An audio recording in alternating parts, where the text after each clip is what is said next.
नमस्कार दोस्तों, crypto world में आप सभी का हार्दिक अभिनंदन है। दोस्तों अगर हम बात करें बीटीसी की तो कहीं ना कहीं ये 3.5% के उछाल के साथ चल रहा है। दोस्तों वही अगर हम बात करें ईथीएच की तो ईथीएच भी 2.5% के उछाल के साथ है। लेकिन अगर हम बात करें दोस्तों डोज कॉइन की जो 30% के उछाल के साथ चल रहा है, सो दोस्तों नेक्स्ट टारगेट क्या होगा, एसएनएल का इम्पैक्ट क्या होगा, उसके ऊपर हम लोग बात करेंगे। और सबसे पहले हम लोग चलते हैं ट्वीट के ऊपर, जो अभी रिसेंटली इलन जी का ट्वीट आया है उसके ऊपर फोकस कर लेते हैं। सो दोस्तों यहाँ पर उन्होंने हेडिंग दिया हुआ है गेस्ट टैरिंग।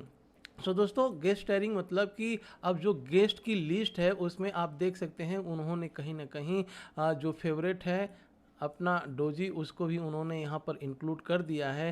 सो दोस्तों चलिए टेक्निकली बात कर लेते हैं। सबसे पहले हम लोगों ने न्यूज़ देख लिया, न्यूज़ के साथ इम्पैक्ट क्या हुआ है, प्राइस कहाँ तक गई है और कहाँ तक जा सकती है, उसके ऊपर हम लोग बाद में देखेंगे जब चार्ट के ऊपर आएंगे तब। सो दोस्तों आइए चार्ट के ऊपर सबसे पहले चलते हैं। और सब चार्ट पर जाने से पहले मैं आपको दिखाना चाहूँगा यहाँ पर जो मेरा फंड ऑलरेडी हम लोगों ने डिस्कशन किया हुआ था, मैं बोला हुआ था कि फ्रेंड अब डोजी में जिस तरह से हम लोगों ने इन्वेस्ट किया हुआ है, सो जब तक ये एक अच्छा खासा मूवमेंट नहीं देता है तब तक मैं निकलने वाला नहीं हूँ। यहाँ पर देखिएगा दोस्तों 40,000 के इन्वेस्ट पे अभी 90,000 का हो गया है पोर्टफोलियो, मतलब 50,000 का प्रॉफिट अभी भी चल रहा है। सो दोस्तों जैसा कि मैंने पहले ही बोला था कि रिस्क लेना है तो बड़ा लो, छोटा रिस्क लेने की ज़रूरत नहीं है। इसका मतलब ये नहीं है कि हमें जो है कर्जे के पैसे या लोन के पैसे लेकर के रिस्क लेना नहीं। अगर कुछ पैसे जो एक्स्ट्रा हैं, काम में नहीं आ रहा है, उसी पैसे का रिस्क लेना है। दोस्तों इस बात को याद रखिएगा क्योंकि ये क्रिप्टो करेंसी है। क्रिप्टो करेंसी में कुछ भी हो सकता है, या तो प्राइस 100 का 1000 जा सकता है, वहीं 100 का 0 भी सेकंड में जा सकता है। सो इस चीज़ को ध्यान में रख करके ही आपको इन्वेस्ट करना है। चलिए दोस्तों आइए अब हम बात करते हैं टेक्निकली, देखते हैं कि टेक्निकली क्या हुआ था। और जिस तरह से मैंने कल बोला हुआ था कि मेरा टारगेट रहेगा all time high target done भी हुआ था। दोस्तों रीज़न क्या था बोलने का, उसके पहले सबसे पहले हम लोग बात करेंगे।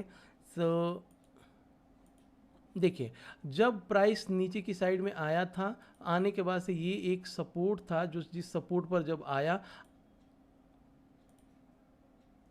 दोस्तों, ये एक सपोर्ट था। जब इस सपोर्ट पर आया, सपोर्ट पर आने के बाद से फ्रेंड्स जब ये नीचे की साइड में गिर रहा था, आप एक चीज़ ध्यान दिए होंगे, जब ये एक ऑल टाइम हाई बना था, ऑल टाइम हाई बनाने के बाद से धीरे धीरे धीरे धीरे कहीं ना कहीं इसमें गिरावट हो रही थी। लेकिन एक ही चीज़ इसमें ऐसा था जो देखने वाला था दोस्तों, वो था वॉल्यूम। वॉल्यूम अगर आप यहाँ पर ध्यान से वॉल्यूम अगर आप यहाँ पर ध्यान से देखोगे तो जब नीचे की साइड में गिर रही थी तो ऐसा रेड वाली वॉल्यूम बहुत छोटी छोटी थी, मतलब इसमें कोई भी ऐसा सेलर नहीं था जो सेल करे इसे। सब लोग जितना नीचे आ रहा था बस बाइंग की ही अपॉर्चुनिटी ली जा रही थी। आप वॉल्यूम से एनालिसिस कर सकते हैं दोस्तों। प्राइस झूठ बोल सकता है लेकिन वॉल्यूम कभी भी झूठ नहीं बोल सकता है। आप यहाँ पर देख सकते हैं, अगर कोई भी वॉल्यूम का थोड़ा बहुत भी अगर एनालिसिस करना जानता होगा तो आप कमेंट में लिख करके बता दीजिएगा सर आप सही कर रहे हो। क्योंकि जब प्राइस आप देख सकते हैं यहाँ से लेकर के इतना नीचे गिरा, चलिए मैं चार्ट को एक बार क्लियर करता हूँ और फिर समझने की कोशिश करते हैं। जब ये ऑल टाइम हाई बना, हाई बनने के बाद से आप यहाँ पर देख सकते हैं इसी रेजिस्टेंस से धीरे धीरे डाउन ट्रेंड में आया और कहीं ना कहीं नीचे की साइड में गिरने लगा। लेकिन क्या कोई ऐसा रेड वॉल्यूम आप देख सकते हैं यहाँ से इस वॉल्यूम के बाद कोई ऐसा रेड वॉल्यूम बना जिससे हम ये अंदाज़ा लगा सकें कि इसमें और गिरावट हो सकती थी?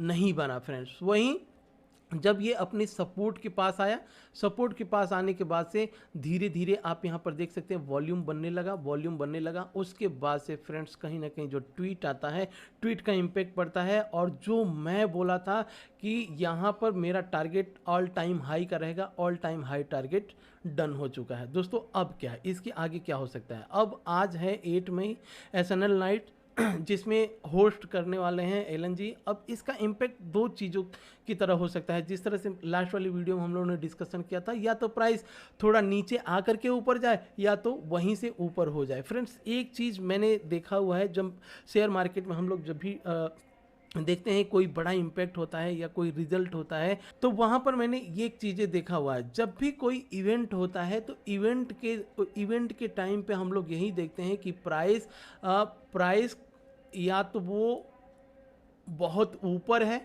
या प्राइस बहुत नीचे है। दोस्तों जब प्राइस नीचे रहता है और इवेंट होता है तब प्राइस ऊपर जाता है, वहीं जब प्राइस ऊपर रहता है और कोई इवेंट आता है तो वो थोड़ा थोड़ा नीचे आता है। नीचे क्यों आता है? इवेंट अगर पॉजिटिव भी हुआ ना तो भी नीचे आता है, और नीचे आने का रीज़न यही होता है कि यहाँ पर बहुत से लोगों को निकाल देना होता है। जो छोटे मोटे इन्वेस्टर होते हैं वो यहाँ पर डर के निकलेंगे, और निकलने के बाद से 2-3 दिन या हो सकता है 1 हफ्ते भी ले ले, धीरे धीरे आपको फंसा के रखेगा, उसके बाद से फिर ये ऊपर निकलता है। इस तरह से मैं, जहाँ तक मेरा एक्सपीरियंस है, मैंने देखा हुआ है। अब फ्रेंड्स ये क्रिप्टो करेंसी है, मैं शेयर मार्केट का एग्जांपल दे रहा था। सो ये क्रिप्टो करेंसी है, यहाँ पर हो सकता है कि अगर पॉजिटिव जैसे ही ट्वीट का इम्पैक्ट पॉजिटिव हो रहा है, डोज कॉइन ऊपर की साइड में भाग रहा है। सो दोस्तों एसएनएल में भी अगर पॉजिटिव इम्पैक्ट हुआ तो वो वहीं से भाग सकता है, इसमें कोई बड़ी बात नहीं है। वहीं फ्रेंड्स अगर हम बात करें, जो मैंने बोला था कि 40,000 के इन्वेस्टमेंट में मैं लॉन्ग टाइम के लिए रुका हुआ हूँ। सो एसएनएल के नाइट में अगर ये नीचे भी आता है तो मेरा ऐसा मानना है कि मुझे निकलना नहीं चाहिए, वेट करना चाहिए।